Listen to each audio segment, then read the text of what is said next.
This fight is only the beginning.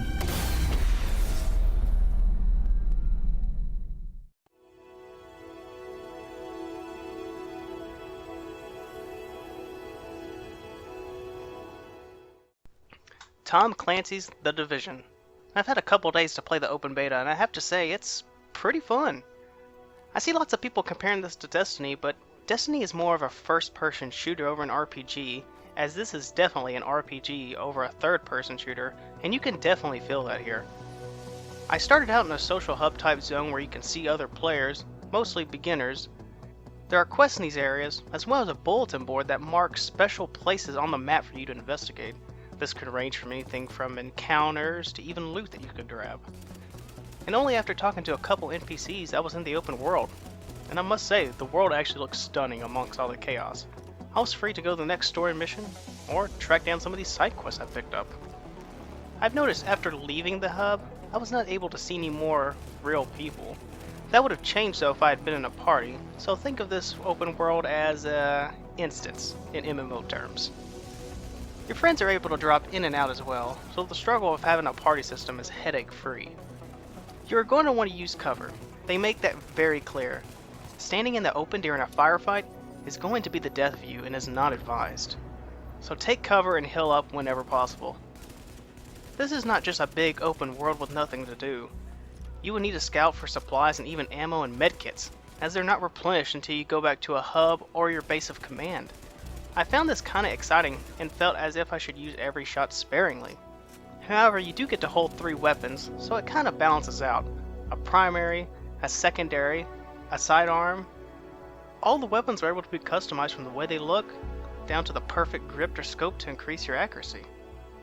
Gear plays a pivotal role in this game. While you are not constricted to one class, your gear will show what class it's most suitable for. So if I wanted a beefy tank and mesh with some healing gear, I could do that. What you choose will dictate how much DPS, health, and skill power you have.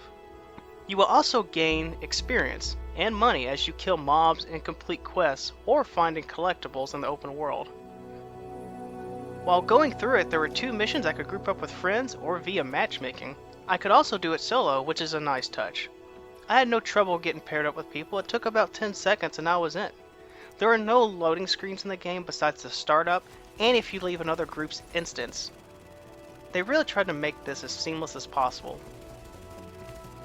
After completing both the missions in the beta, I was eager for more, so I decided I'd ventured into the Dark Zone by myself, which is probably not advised, but I did it anyway. When I first stepped foot in here, it was almost scary. It was dark, lights were flickering, you could hear gunshots and yelling in the distance. Very unsettling knowing that this instance, players are free to attack each other at will.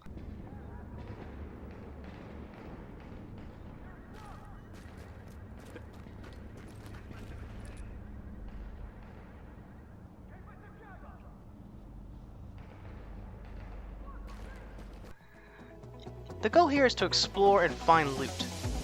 It is advised to group up so you don't get ambushed. However, most people I ran into seemed really nice and ended up grouping up while after being in the Dark Zone. Although one time I went to pick up a downed player and his teammates started shooting at me, so sometimes your good deeds are going to get flushed. You gain Dark Zone rank, which is gained by killing NPCs players while immersed in the Dark Zone. You will also get a different form of currency called Dark Zone Cash or credits. These are used to buy from various vendors across the Dark Zone, which is the best gear in the beta. There's so much to explore in just the small area we were set loose in, I couldn't explore it all. I came across many chests I couldn't even open because they require a certain Dark Zone rank.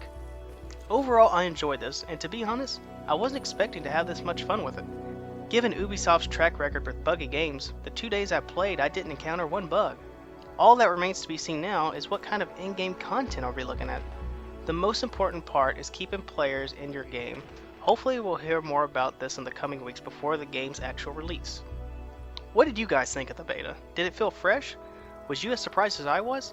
Let me know down in the comments below and subscribe for more up-to-date gaming content and more. You can also follow me at Twitter and Twitch at Valfora. Thanks guys and see you next time.